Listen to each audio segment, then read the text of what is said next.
Military junta gi attackta KNU thina sokpa siba yaure.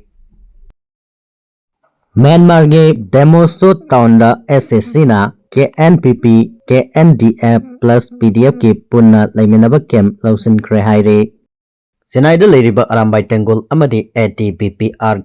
thina tauraga Imphal airport tagi Rites ki thawai yaudraba hakchangbo arambai tengol singna mayum maikaida pubirakre haire. IDP singna governor unaduna mayum da halanbinaba amadi mayum makai sabinaba taksankhre. Ngasi Raj Bhavan Imphal da tungan civil society organization singi mihut singalona internally displaced persons IDPs ka kusam naduna Manipur gi governor Ajay Kumar Bala unaduna hauji IDP singna relief camp singda thenariba khudong chadaba singi matangda paudongkhre. IDP sing amasung CSO gi mihut singna governor ga unaba aduda makha tana state asigi oina thenariba khudong chadaba sing maru oina lambi thong chathok chasin yahanba IDP sing masa gi mayumda hanjan hanba yahanba mahi masing tamba healthcare amadi IDP singi mayum makai sabibana singba sing yauba memorandum amasu pisinke. Tungda governor Ajay Kumar Balana CSO gi mihut sing amadi IDP singi wakat adu taraba matungda mahakna phongdokhibada issue sing asi lengakna paikhatnaba honaduna lakli amadi paikhatkre. Masigidamak mari lenabo authority singda paikhatpa yaba tabak sing mangjawnana paikhatnabagi pauktak pikhiba leire haina phongdoke. Ngasigi meeting aduda state asigi commissioner home amasung secretary to governor su saruk yakhe. Amaromda American Oncology Institute AOI amasung institute asigi official ahumga loinana ngasi Raj Bhavan Imphal da Manipur gi governor Ajay Kumar Bala ga unaduna institute asina cancer layeng pathapta sangsilliba thabak thorom singi matangda ningthina paudongkhre. Governor ga unakhiba aduda institute asigi chairman Dilip Mangsulina phongdokhibada AOI asi hek linkalakpadagi hauduna haujik phawbada cancer layengbada mangjil thana mai pakna sanction mangamle. Institute asina India da puna cancer layengbagi unit maudra hangdoktuna ningthina layeng pathap sathri amadi institute asigi oina Imphal dasu cancer treatment unit ama hangduna north east ki oina ihan hanba operate tawduna afaba makalgi khuchu khulai haibadi surgical oncology operation theater sing thamduna tungan ba cancer gi layeng patap sing mai pakna sangsilli. Masida sunatna Manipur da hangleba cancer treatment unit asida cancer patient sa da 60 di Ayushman Bharat PMJAY amasung CMST card ki khutangda layengbagi kanaba sing piri haina phongdokhi. Manipur da lona yadana sanglakpa mitop singna isau thokle haina UN sina thadorokpa sterol amana phongdorokle.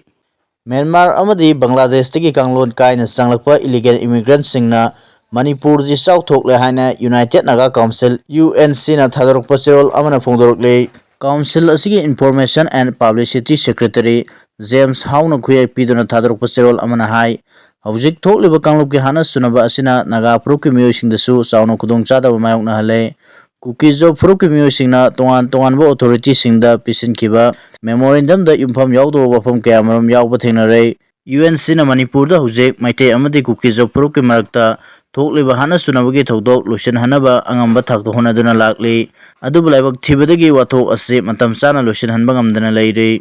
Wathok asiga mari lenana Kuki job Puruk ki miyoi singna thadorokpa warol amasung tongan ba authority singda pisingiba memorandum da Naga gi puari samdok sadokpaga loinana Naga miyamda ikaiba pibagi wafam kayamarom yauba thengnai. Kumja 2016 da anauba district sing semkhibagi mayokta Naga singna yaningdaba phongdokpagi matangda sterol asina hai. Senapati amasung Chandel district ki saruk khara lauthoklaga anauba district semkhiba thawong adu lengakpada khudong chanabani haibagi mingda Kuki sing pelhannaba paikhatlakpa thaurangne. Kuki job Puruk ki miyoi singna Union Government, Israel ki Prime Minister, European Parliament amadi United Nations singbada pisinkiba memorandum singda puwari bu lana wahanthokpiba wafam kayamarom yaure. Kumja 1917 dagi 1919 phawbada Anglo Kuki War thoki haribado aranbane. Hariba matam aduda Ukrul Chandel amadi Tamenglongda leiba Naga nupi amasung angangsing hatpaga loinana yum mai thakibagi thawong chathakibane haire.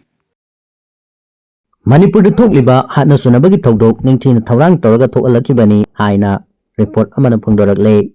Manipur da thokliba kanglupki hatna sunabagi wathok ase mathanta thorakiba natte akanana thawrang toraga thokalakibani haina Independence People's Tribunal gi report na phongdokre. New Delhi da ngarang pongkhiba Independence People's Tribunal IPT ki report na hai digital media ki khuthangda kanglup amana atopa kanglup amada khoisauna puan mayabo wafam kaya sandorakpana maram oiraga maite amasung kuki zopro ki marakta nungsina da bagi chang hengalakpane state ki mari leinaba authority na su hiramasi ki matangda matam sana thabak paikat pagam haude matau asumna kanglup ki hana sunaba thodok ase noma magi phibam lusilaki bani haina su report aduna pungdorakle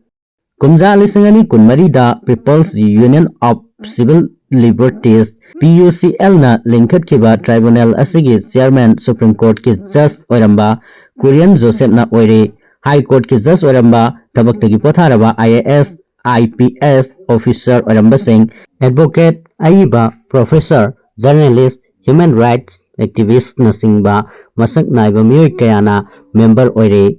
lamai chatruk marfu daramari panba report aduna hai hauzik su mayum makai mai thadok pikraba miyoi lising humfu hena manipur gi tongan mafam da hangba relief camp singda sangjapam lauduna leire awaba taraba miyoi sing adu karamba matamda masa gi mayamda hangadage haibadu tamba ngamdaba phibam amada leire tribunal gi report na hai Manipur High Court na kumja lising ani kun humdoi ki March kuntareta maitai singbo settle tribe ki status pina bagi matangda recommend taukiba aduna kuki zopru ki miyoi sing amadi naga singda nungnangba pukhan bagi kudam mayak singna uba fangke court ki yathang adugi mayokta kumja lising ani kun humdoi ki me ahumda singi district singda protest rally satke rally ayamba ingtapna lousinkhre tarabaso mafam kharada pamdaba thodok thoklakpadagi Manipur sinba thungna kangloki hana sunaba thodok thokhebani atopa wafam amana singi mafam ayambada kuki singna popi pambi thajalakpagi matangdani haina paladuna report aduna hai nongthomba birena chief minister oingeda war on drugs lautokhibaga loinana popi pambi sing mang takhanbagi thorang lokhalakpana kuki singda amuka hena khoisaunaba puhanki aire FMR sana hankidaba amasung border fencing kaba lepkadabani haibagi matangda Home Ministry na wari sananaba UNC da khangalak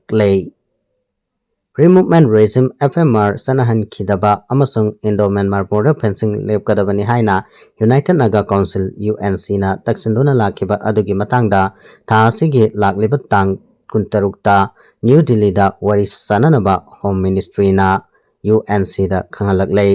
Pawa sige matung ina handak amuk ana New Delhi da wari sanagadawriba ase maru oina UNC na iram ani asige matangda hena lumna lauduna thabak paikhatnaba center da taksin khibagi matung ina center na khongthang ase paikhalakpani UNC gi maikaidagi free movement regime sana hangidaba amasung Indo-Myanmar border fencing tobana border gi wangmada nakal animakta leiriba naga miyamgi sector thugaiba oina thokani haibu wafam thambani